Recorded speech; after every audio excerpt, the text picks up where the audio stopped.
Hi guys, Hamish from Reed Health here. Thanks for tuning in. What I wanted to share with you today is a really good preventative technique for those of you that get muscle pain, and it could be anything, either muscle or tendon injuries, whether it be in the back or the knee or the calf, anything that is aggravated when you do exercise, because I know a lot of you like going for your runs and morning and afternoon, or doing your stretches, or even those of you that work on site, like do very physical work for a job. A lot of these aches and pains get aggravated, and time and again I have a lot of patients come in and say, look, it felt good until I started doing this, and then it got sore. It was fine, and then I went on my afternoon run and then it was sore when I came back. So I put the heat pack on or rubbed the liniment on and it got a little bit better.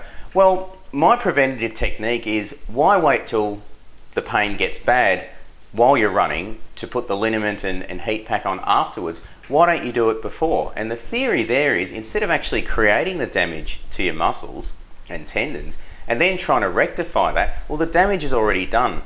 So when you get muscle pain, it's really like a sponge without water. It means blood flow's not getting to the muscles properly. Now, when you fill a sponge with water, basically, we know that the water can fill every fibre of the sponge, and then you can twist it and turn it and do anything you want with it, okay? And it'll be able to accommodate that movement. Now, once the sponge starts drying out and there's not enough water in it, what happens when you twist and turn the sponge? Well, you'll get little tears, won't you? And you're asking more of the sponge than it's willing to give you, because it doesn't have that lubrication. Okay, so the same thing applies to muscles, guys.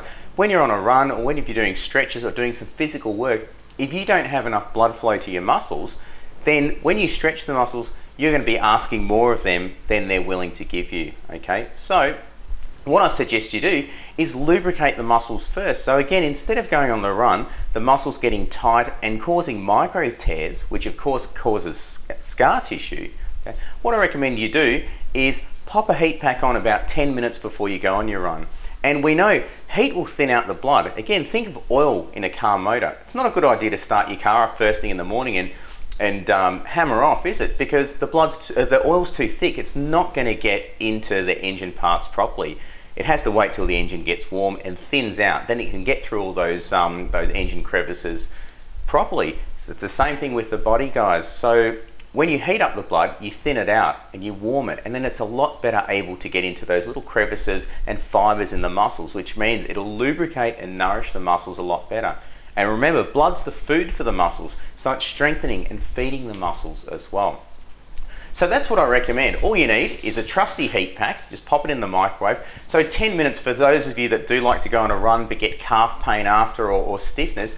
Pop the heat pack on, whether it be the back or the knee or the calf, about 10 minutes before you go for the run, okay? And after you do that, just rub a little bit of liniment in there. Now, it can be anything you like to use. We like this Chinese liniment here. It can be tiger balm, okay? It can be like a herbal sports gel or something like that. Whatever you like to use, the natural stuff is always better. Things that contain menthol and camphor and peppermint. Okay, so after you put the heat back on, rub a little bit of that liniment on, but make sure you do it before you actually run. And that will lessen the instance of damage to the muscles. So rather than getting the damage and using this stuff to try and rectify it, let's prevent it in the first place. Okay, hopefully that was helpful, guys. Thanks for tuning in once again.